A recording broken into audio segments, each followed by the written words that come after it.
broadcasting online. Okay, go ahead. We are online.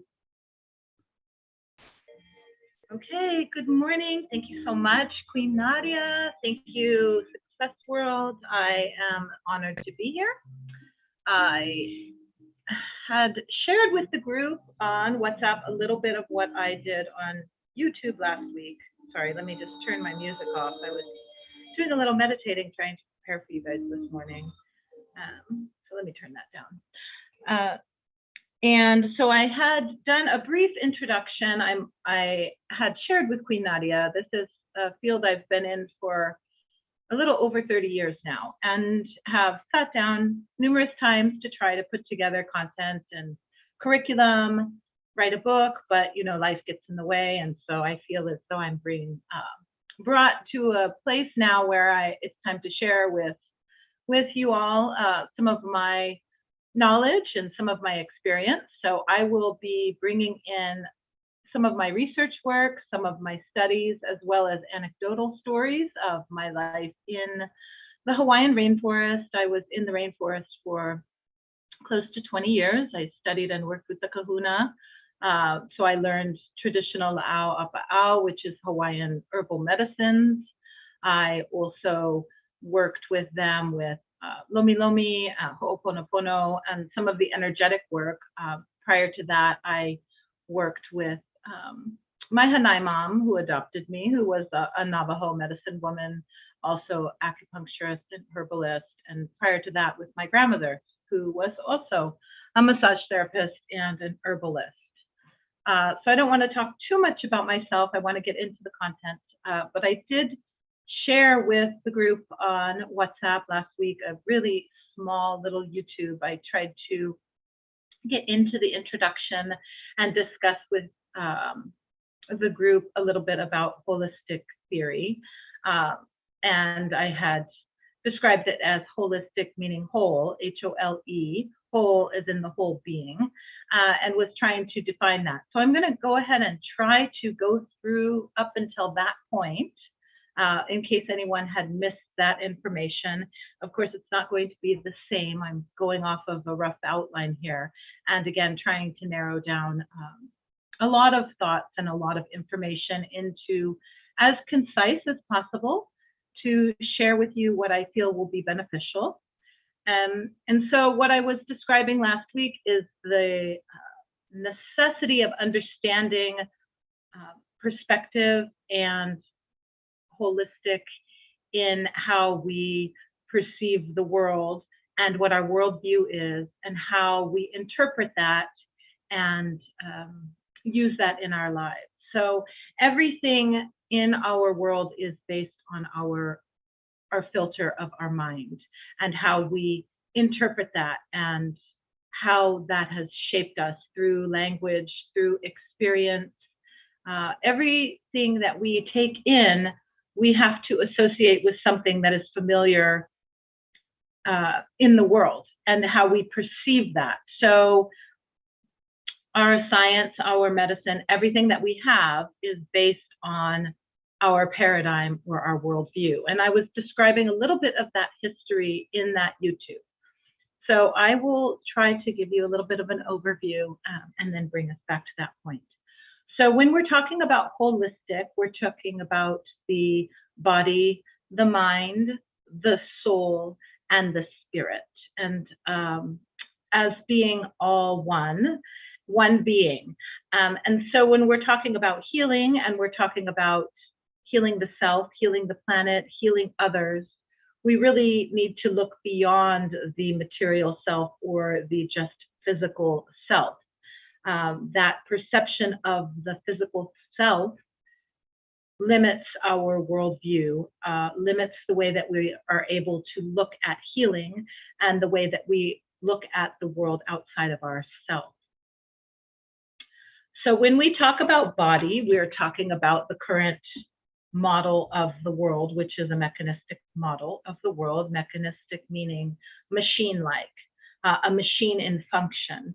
And this paradigm is a Western viewpoint of the world that is really the basis of our current science although science is starting to shift because we're learning more and more about the unseen world with our instruments of measurement. However, when a lot of modern medicine came into play, this mechanistic, machine-like idea of the body set the premise, the thesis, and the idea of how we need to look at the world, look at the body, so that the research that has been done with this idea in mind. And I talked about in my YouTube video that this idea really did come from the philosopher Descartes in the 1600s. And he separated mind from body. And that was at a time during the Industrial Revolution. So the idea of machines and how machines work really set the tone and the paradigm for how we view the world. I talked a little bit about our history in the West and this idea of Platonic ideas, Greek philosopher Plato, in that he separated soul from body. And prior to that, even in Greek thought, that this idea that the soul was this interconnected essence with everything in the world. And we still see that today in Eastern thought. So ancient Greek, prior to Plato, did take into account a lot of this unseen world and that it was all interconnected, as in Taoism. Taoism being a type of Chinese thought and thinking where the Tao is an energetic force that flows through all things. And this concept basically created the structure of, say, Chinese medicine when we're thinking about the yin and the yang, or the male and the female. And the entire idea behind Chinese medicine is to bring these energies into balance. And we could see this in Ayurvedic medicine as well. There's this idea of these energetic forces. So we have the different doshas, the different body types. We have Vata, Pitta, Kapha, and I will talk a little bit about that. So I'm kind of shifting into this idea of the East. But what I'm trying to bring into your thinking process is that it wasn't so distinctly different between West and East prior to this shift in mindset that really stemmed from ancient Greek philosophy and then into modern philosophy.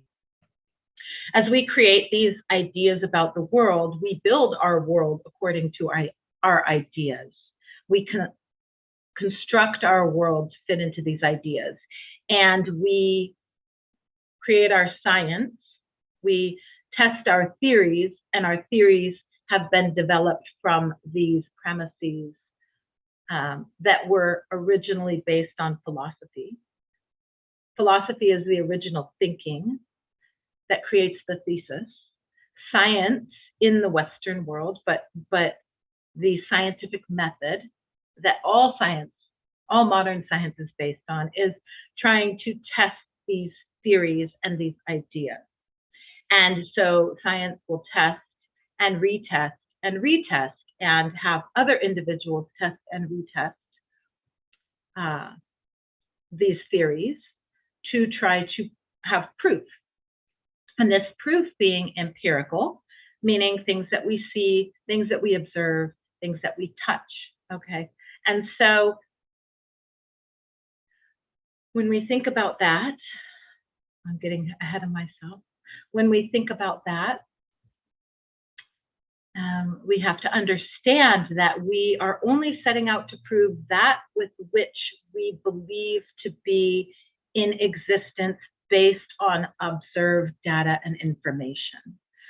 So there's an entire universe of information that science does not necessarily take into consideration, as there's no way to measure or test much of the unseen, or until we are able to test the unseen.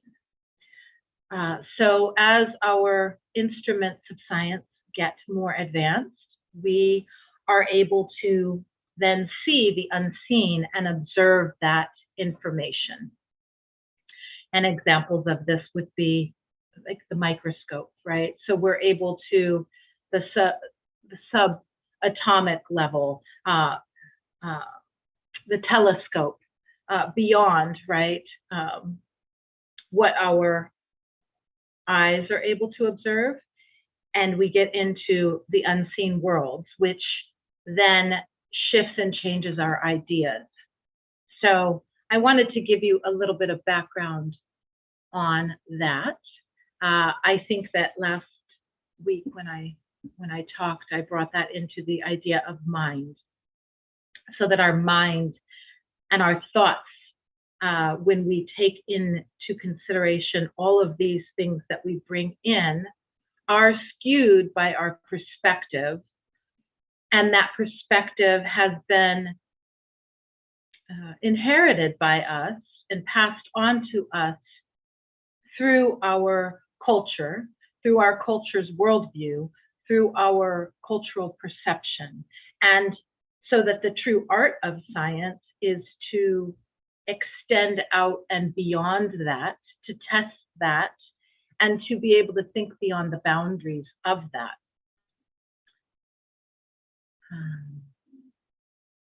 Okay, so that is basically how all of our knowledge comes from, these ideas of our nature of reality. And so I was talking about the separation with the West and the East, and how rigid science has become in the West. It seems as though it is somewhat shifting as out of necessity, when we get into the idea of quantum physics, when we get into the idea of these new discoveries that are sort of shaking the structure that we have accepted as being our reality. It's bringing into question everything that maybe we have believed thus far.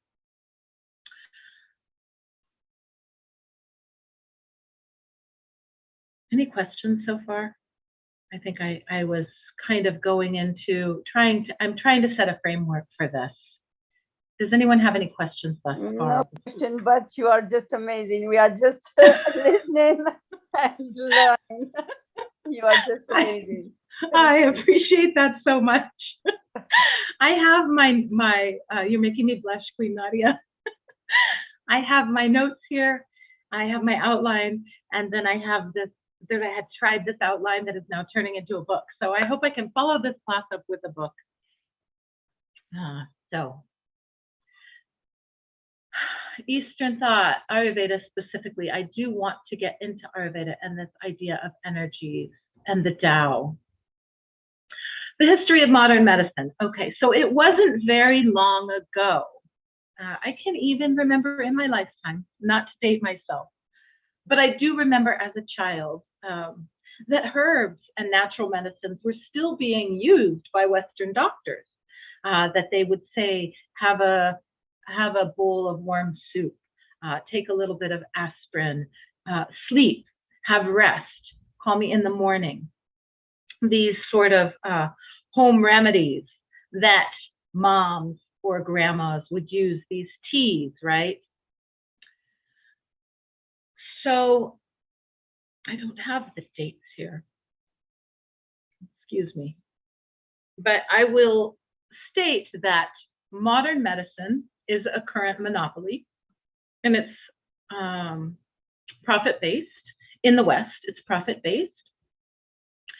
A lot of this came about, and I want to say maybe the 1800s, 1900s, I will have to, 1900s, yeah, mid-1900s, early 1900s. I'll have to look for an exact date on that. I do want to bring in John D. Rockefeller, the Rockefeller Association. So petroleum products coming in, so it would have to be in the early 1900s with the use of petroleum products and creating petroleum and oil. There were a lot of byproducts when you create petroleum products. When you create gasoline, right, you have these byproducts, these petroleum byproducts. So at this time, the cosmetics industry and the pharmaceutical industries were monopolized. And a lot of these byproducts, these petroleum byproducts, were being recycled in the pharmaceutical companies and in the cosmetic industries. So, of course, it's profit-based, right? At that time, the herbal doctors, the herbal medicine, all of these things that had been passed on for hundreds of thousands of years, usually oral tradition or from mother to daughter, you know, often the women who were at home with the children, the midwives, would nurse family members, would help birth the children, and would pass this on through their families. And it was not all just women, right? There were a lot of male doctors who were also herbal medicine doctors. The barefoot doctors, the doctors that would go to the houses of, I would say, you know, it was more agricultural. Civilization was definitely more agricultural. You had your city centers, but especially when I think about the United States and the Western world, there were extended families living in an agricultural-based society at the time of the Industrial Revolution, when things shifted to the cities and people left their homes to go work in the cities to bring money back to the families in these agricultural settings. And so you had the barefoot doctors that would do house calls, that would go in and check on families.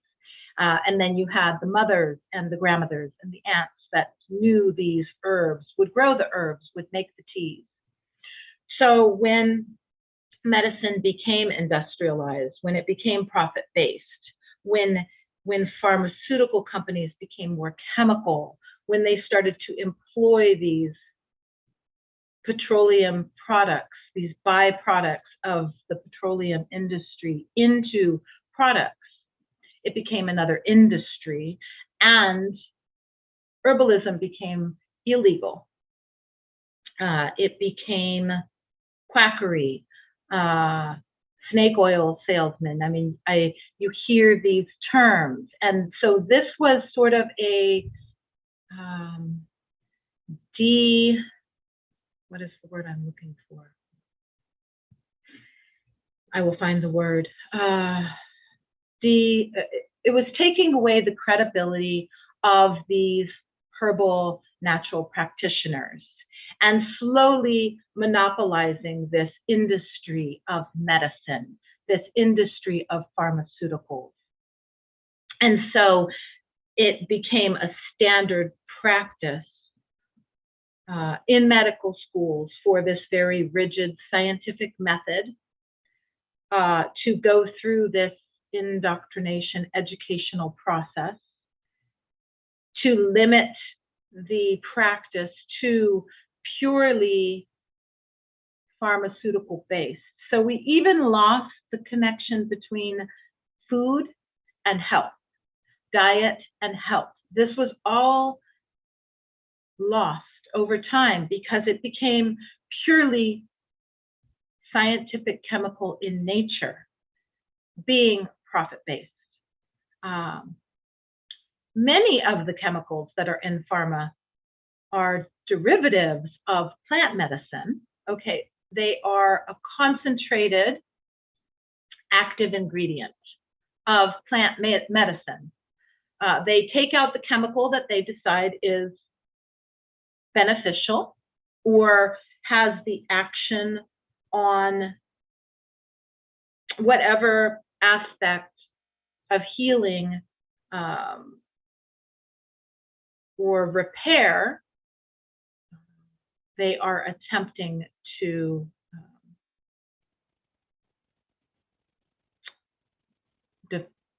create, I guess. They are attempting to heal. Concentrated chemicals can be toxic for the body. Petroleum products are very toxic for the body. And then we have side effects, right? So now we see a lot of these giant lawsuits against pharmaceutical companies, against doctors. Not that doctors are doing anything intentionally to do harm. The Hippocratic Oath that all doctors take is first do no harm. That is supposed to be this oath that doctors take. However, they are in this place where the schools have been set to such a level that they are jumping through hoops and going through motions and doing what they are required to do to pass their exams, to be in alignment and in accordance with, for us in the United States, the American Medical Association. They can be disbarred, they can lose their licensure if they practice outside of that prescribed methodology, which is a monopoly, which again is profit-based. So now you have the basic structure. And that doesn't mean that doctors that are practicing don't see flaws within the system. And that doesn't mean that there is not some part of pharmaceutical, or there are some pharmaceuticals that can be highly beneficial for certain conditions. So I don't want to discredit all of it across the board because it has its place. Surgeons definitely have their place. There are times when these emergency interventions are very necessary. So I would never want to discredit, but what I'm trying to give you is the foundation of why we have the system in place that we have, and why maybe doctors are not able to do a lot of research in other methodologies. One, that they just don't really have the time.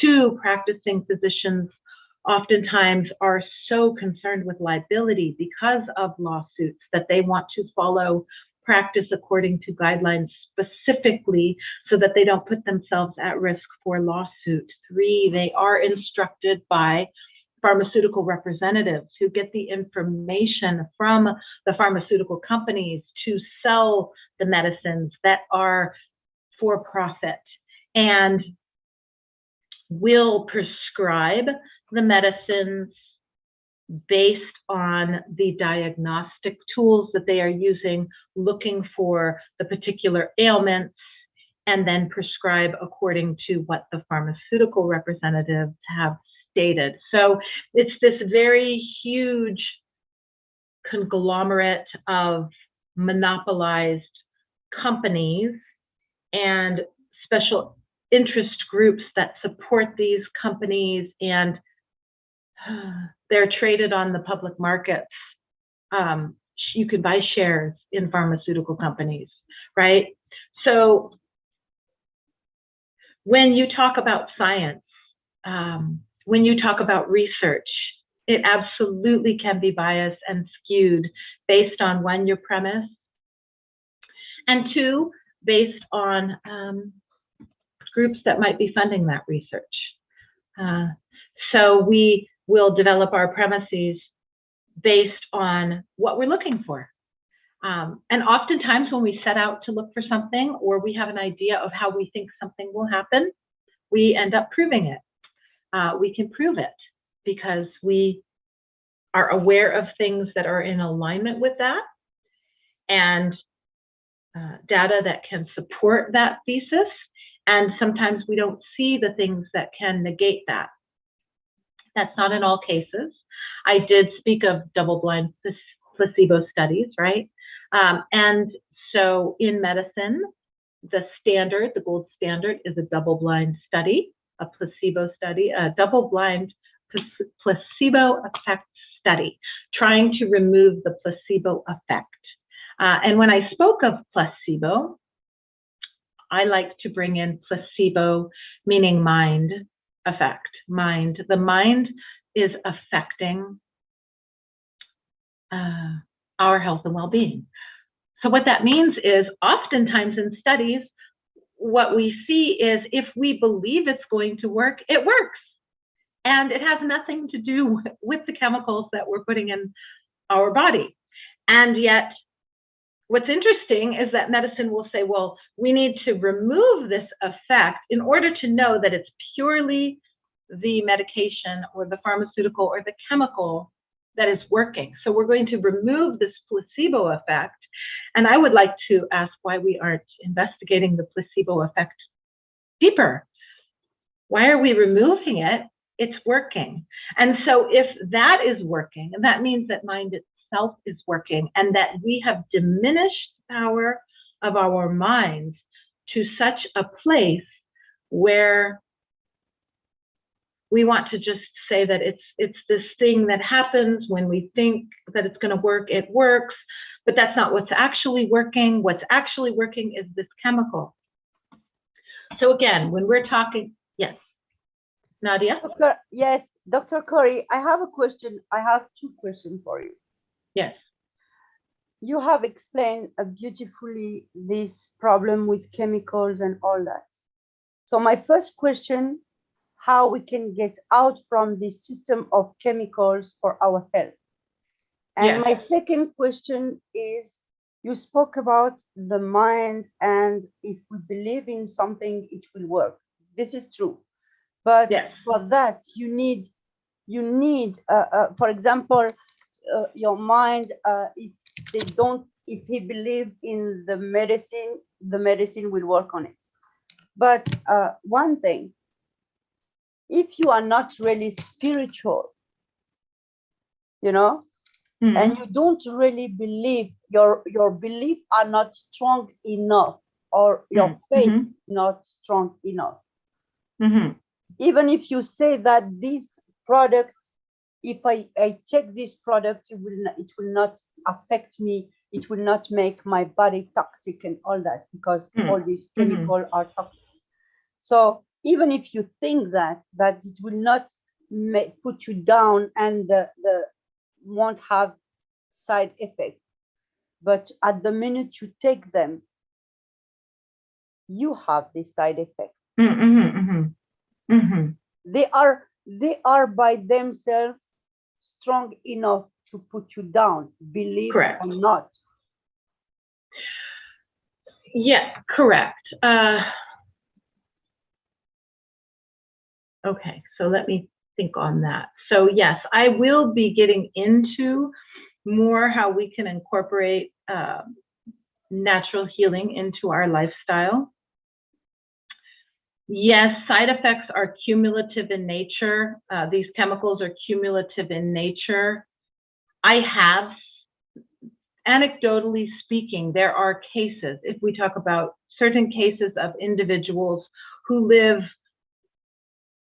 wretched lifestyles, smoking, drinking, living late into life, doing things that are not necessarily healthy, and they have a very positive mindset. So I'm not necessarily condoning these things, these medications, and that you may or may not have side effects. Not everyone has side effects necessarily every time. Certain people are more prone to reactions than other people. And so I have to think on that a little bit more deeply. When I speak of mind and I speak of placebo, I'm speaking of the power of the mind, and that the mind is such a powerful effect that it is given the name placebo as being a variable that skews scientific research. So it is such a strong factor in scientific study that they have to test taking into account that variable. So my thinking is that placebo or that mind effect is so powerful that in and of itself is healing in nature. And then when we are talking, sorry what was to that? interrupt you, Yeah. because you are saying something very interesting. do you think that people can take even poison and it will not affect them if they have this strong mind? Do you believe in that? I mean, belief,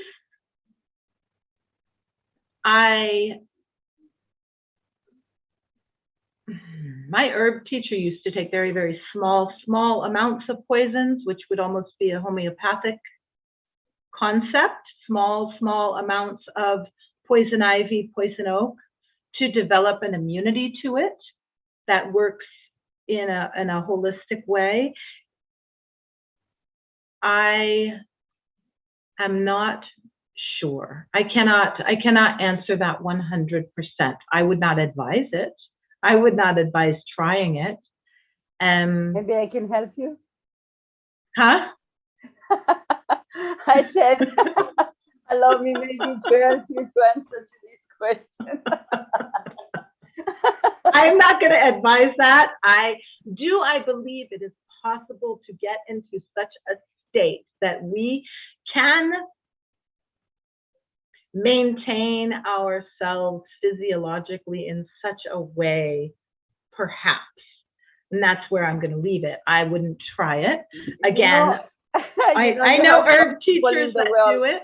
I can assure you that you have some people in the world, they are so strong enough. Their faith is indestructible. Their faith is so powerful that yes, they can be bitten by a snake. Correct. Or take any poison. Yes. It will never affect them because their faith is so strong. And I believe in the power of the mind. That absolutely. I believe also that we don't need all these chemical or anything.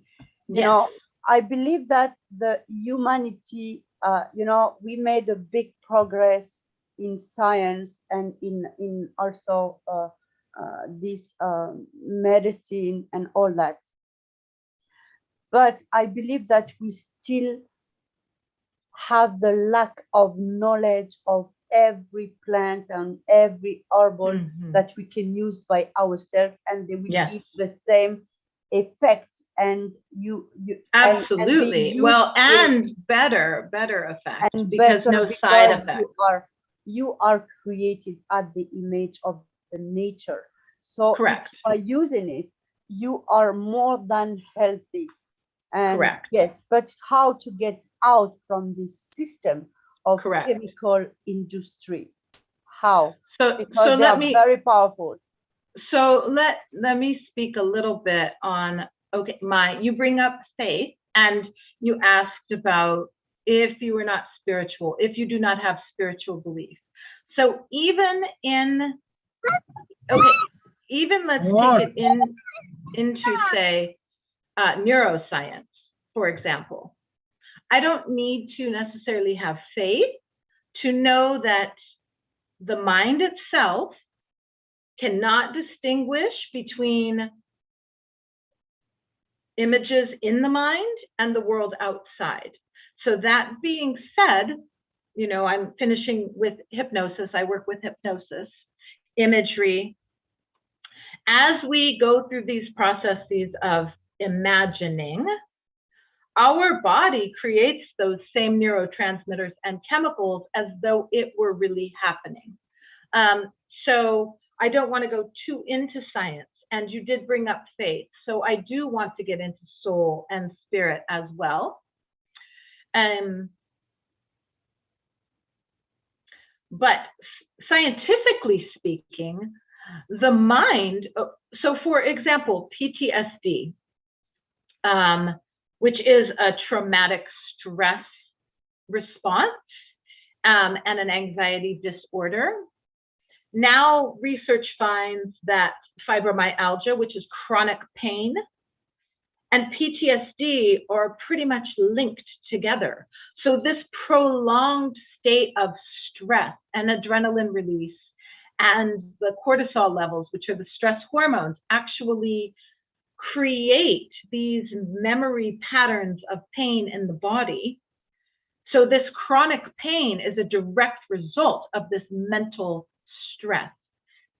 So you don't need to have faith necessarily to know that the mind is so powerful that it can affect the physiology of the body. It's just that science is very slow to catch up because of this system of checks and balances with this empirical evidence. So it has to be tested and retested so much in order for it to be considered valid in the scientific community that it lags behind, and it lags behind philosophy. So trying to understand that philosophy sets the mindset and the ideas, and then science sets out to prove these ideas. And yet science and the scientific method is based solely and completely on empirical evidence and data, and testing and retesting that evidence and data. So in order for it to be scientifically valid, it has to be tested and proven, which takes an entire branch of thought and puts it into a separate category as being not scientifically validated or non-scientific in nature. And because of the way the monopolies have been in business, corporate capitalism, for a very long time, there's so much money, billions of dollars were made in this COVID. I'm not even supposed to say the word COVID, it's like this sacred cow, but billions of dollars have been made by these pharmaceutical companies that are publicly traded companies. Billions and billions of dollars have been made from the vaccines, from the masks, from all of these things that happened with this pandemic. Not that it didn't affect people, not that people weren't ill. I want to get into that concept. So to answer your question, Nadia, it really is, and this is why I had sort of tried to set this framework. It has to do with our overarching perception of the world and the current dominant paradigm of Western thinking that dominates globally. Western doctors are so well respected. They are this elite class that people aspire to be. And I have very many friends who are disheartened doctors because they can't practice the way they want, because their hands are tied because of the American Medical Association. These institutions that won't allow them to practice outside what is considered to be validated by science and the ascribed course of action. Kemba, you had a question? No, I saw a hand raised. Did someone have a question? Yes, Kemba wanted to say something. Kemba?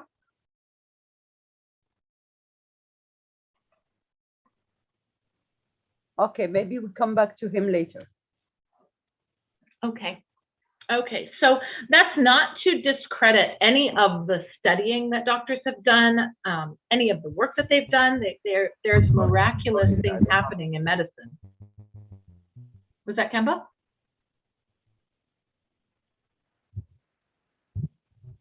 Yeah, sorry, I don't have nothing to say. Oh, okay. I thought I saw your hand. Okay, thank you. So that's not to discredit everything, and I don't want to put it all as black and white, right? It's not. There's this, I don't even want to say spectrum, but a continuum.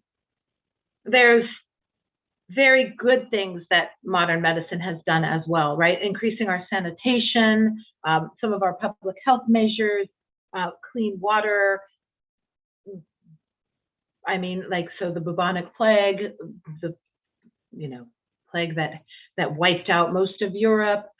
Later, really, so much of that had to do with sanitation. We have much better sanitation practices, keeping things very clean. We understand about food handling. So how do we change it? We have to shift mindset, and that is my work.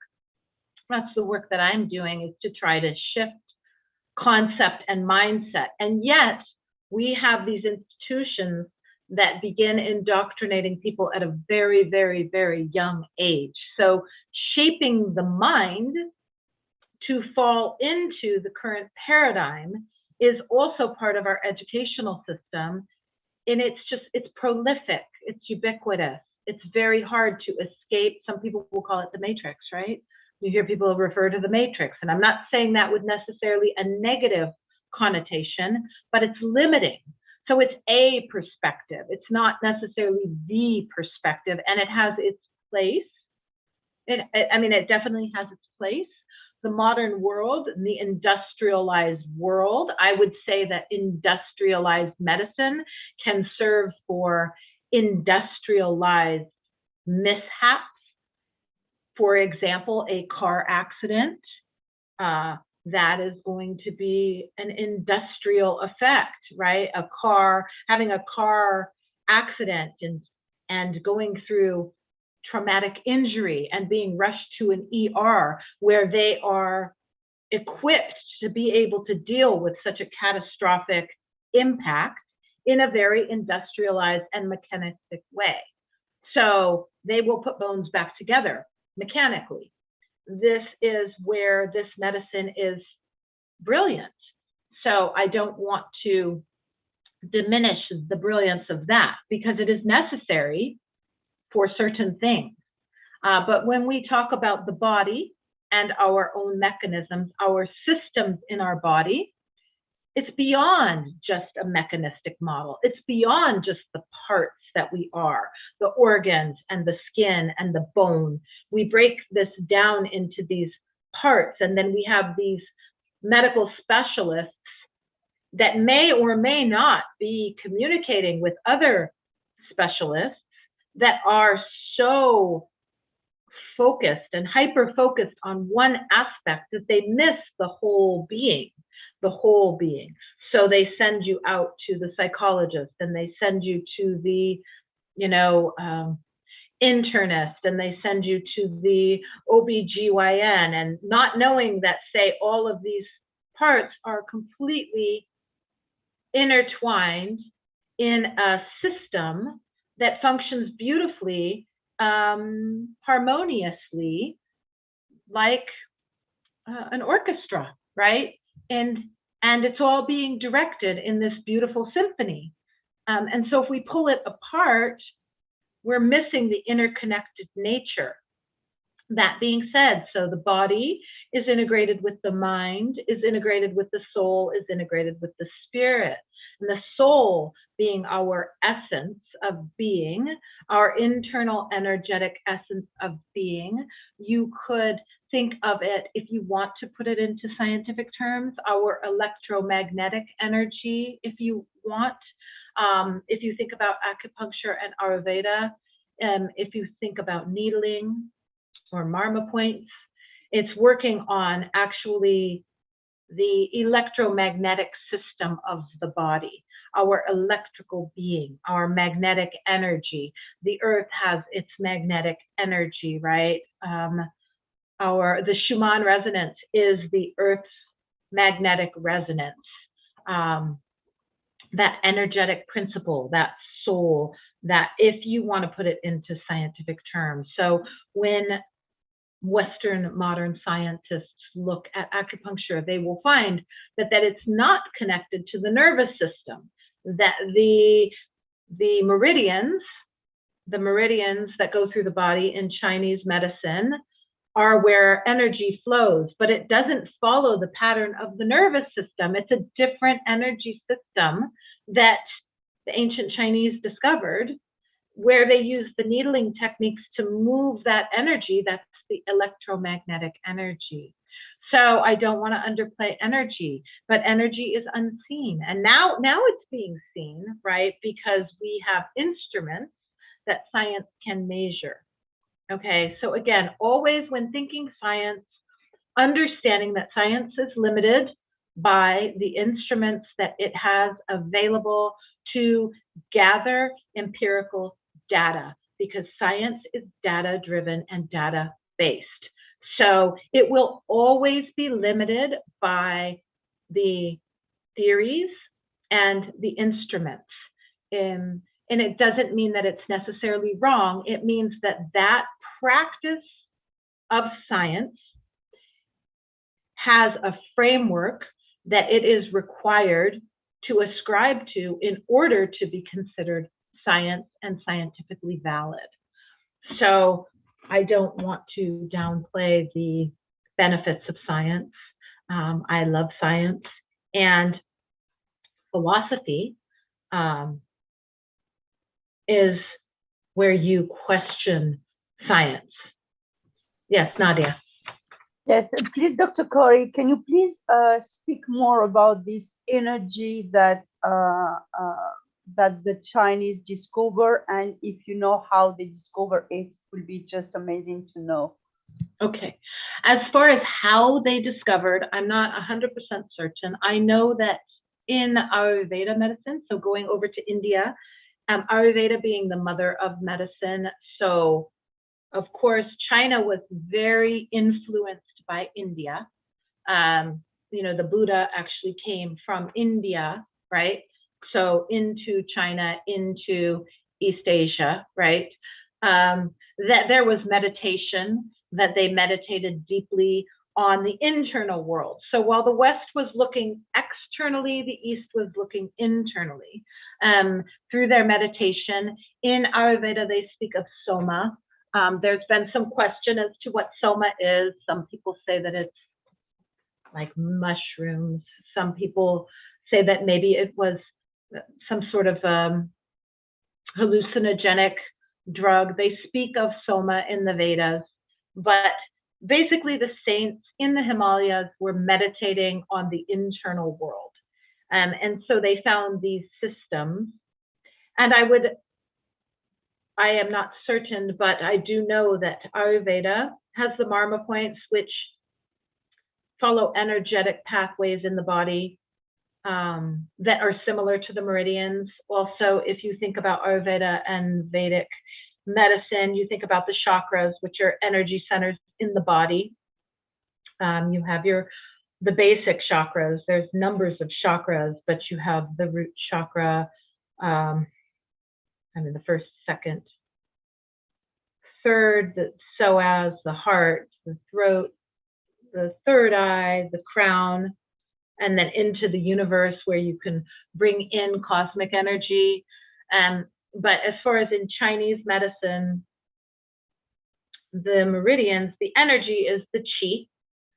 So qi energy is similar to pranic energy in Ayurveda, is similar to ki in Japanese idea. In Hawaiian, it would be ha.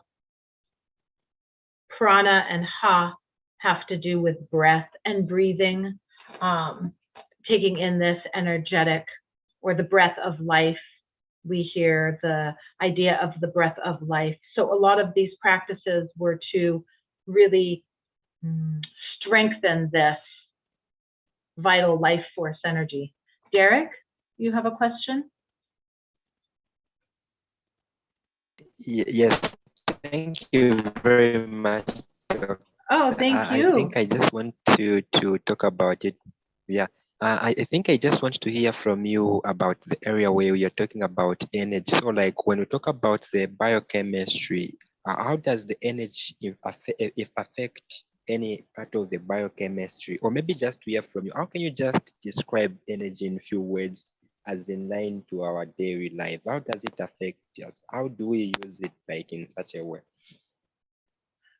How do we use energy? Is that the question?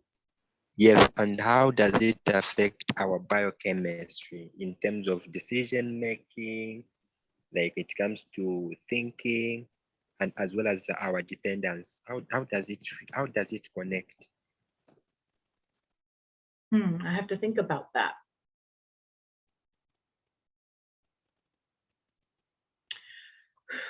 I would, in our physiology, I would equate, so that it's complex.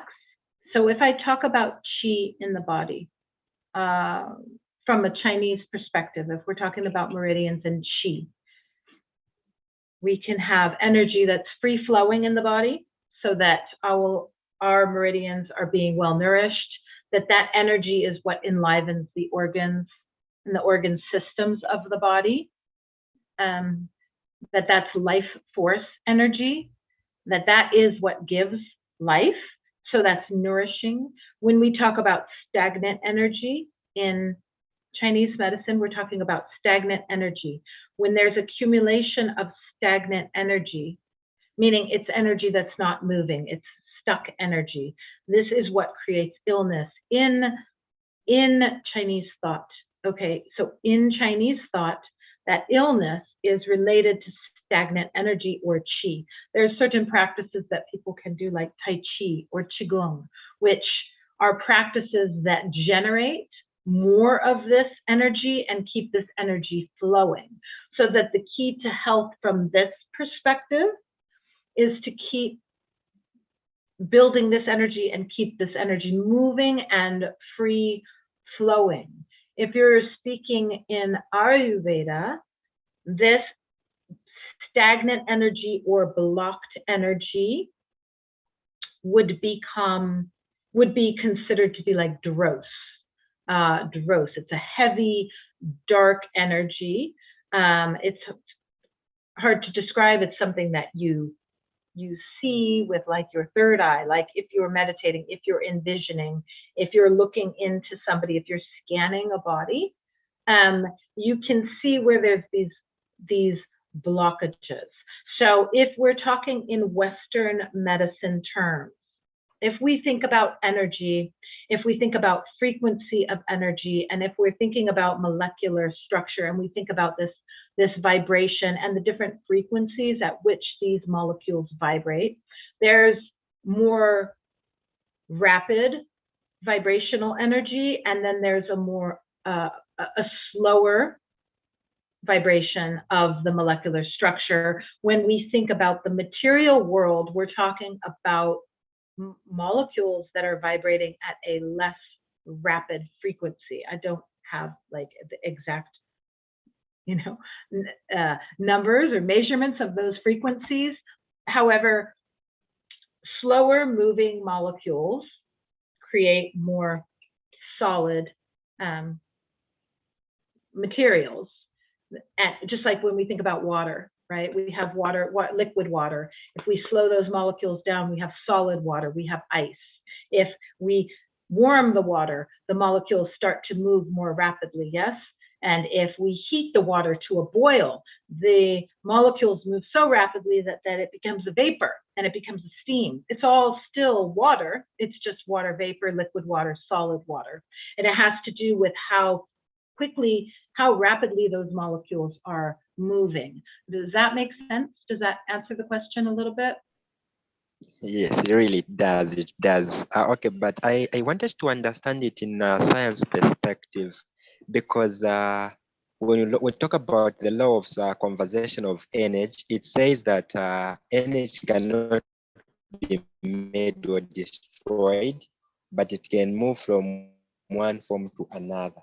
So Correct. I was kind of confused, and I want to talk about life in form of energy, like thoughts and emotions. And since energy cannot be made or destroyed, so like how do Correct. we come up with our thoughts made, our feelings made in line with the stagnant energy that we've talked about? It's actually, so I don't even know if it's a technical term, but if you're speaking esoterically, it's called transmuting energy. You're not destroying energy, you're shifting energy. So in the same way that solid ice becomes steam with a higher frequency, a higher vibration, you're shifting it, you're moving it. So it's not that you would be destroying the stagnant energy, you're moving it, you're breaking it up and shifting it so that it is able to move, if that makes sense. So if you're sensing this stagnant chi,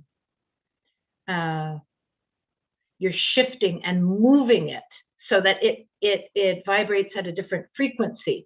And no, it's not destroyed, it's shifted. Does that make sense? So I like to think of emotions. So when we think about emotions in the body, that is really an experience of energy. Those emotions carry with them vibrational frequency.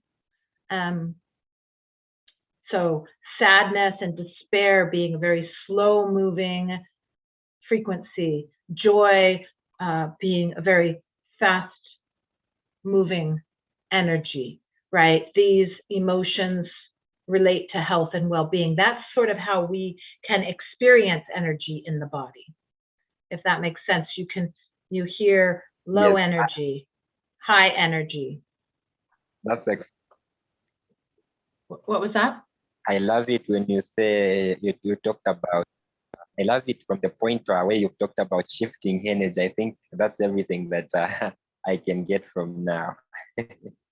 Yeah, so there's a lot of Amazing. practices to do this, you know, in the ancient East. And I'm thinking that you're from Africa, so I know that you have a lot of different practices as well. And I'm not as familiar. I did dance some West African dance, and I'm familiar with some of the ancient gods and goddesses in West Africa and the medicinal practices, traditionally speaking, not in the modern hospitals in that sense, but that the dance and the movement, that these things are all practices that move this energy, that shift this energy, that you even see this concept in the West where they say like this laughing, you know, these doctors, these like clown doctors that bring in laughter and how laughter is healing. It's a lighter energy and it's a lighter emotion. And so there's so much wisdom in these traditional practices that are found all over the world, right?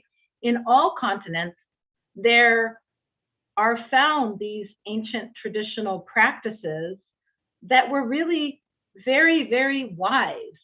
And it's very sad that this has been taken out of our modern experience as opposed to somehow integrated. But I do feel that some of these things are mutually exclusive. Like there is no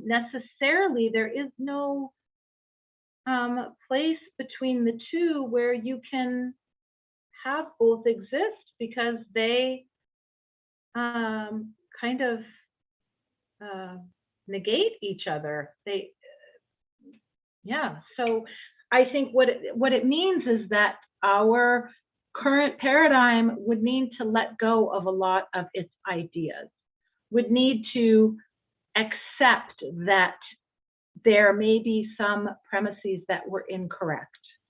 And that is getting into ego, and that is getting into losing money. And that, I mean, I think I would put that on the same level of oil companies recognizing that we need to shift to a different form of energy because it's non-sustainable long-term for the environment. That's a lot of money that you'd have to let go of a lot of things. A lot of people would lose a lot. And so I think that, also getting back to Nadia's question, it's going to have to take people really letting go and accepting that maybe some of the things that we have decided are real for us, we have to let go. Sort of like for Copernicus, you know, that like, oh, the world isn't flat. We're going to have to accept that maybe everything that we've believed up to this point has to be put into question. A lot of people don't want to do that. Nadia? Yes, Dr. Kori, I want to ask you one question, because we're an expert in plants and energy and nature and all that. And sometimes, yes, we have some frequencies, very low frequency, because we are not feeling good. Or do you think that there is some plants, for example, that have that are vibrating at a very high frequency, that can, when you take them, it will change completely your vibration? You go higher in higher frequency. Yes. So that is From, for example, from depression, you are going to correct. a big joy and happiness. Correct.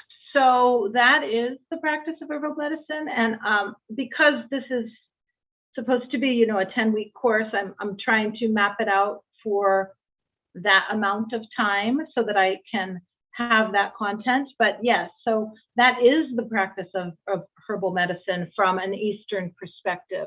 And so the plants, depending on the energy in which you're looking, depending on the body type. So there's no, so this is the problem that happens, I think, a lot with modern medicine, is that there's one cure for one ailment. And that's not the way that herbal medicine traditionally works. Herbal medicine works with looking at the different energies and the different body types and the different energetics of the plants.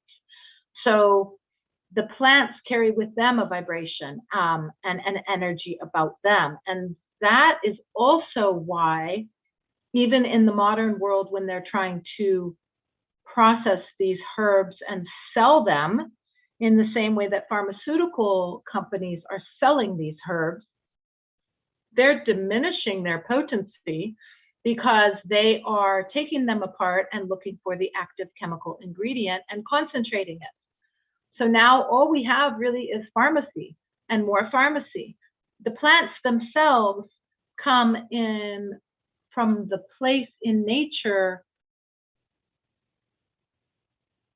where they're carrying with it that vibrational frequency of that surrounding biosphere, all of that energy and that vibration is in that plant. And so when we consume that entire plant, we're also taking in that essence. We're not taking a hard pill that's been concentrated. That's not herbal medicine. That is pharmaceutical medicine. That might be plant medicine, plant-based medicine, but that's still concentrated extracts of plants. And so herbalists go about it in a very different way, where we are doing extractions, but using the whole plant, not taking the concentrate. And then you have flower remedies, you have homeopathics. There's a number of different methods for consuming those plants. And I'll get into food, and I'll get into herbs, and I'll get into the medicine aspect and actual remedies in the following courses. But we're going into about 10 after. So I'm going to have to wrap it up for today. But are there any questions or comments before I leave?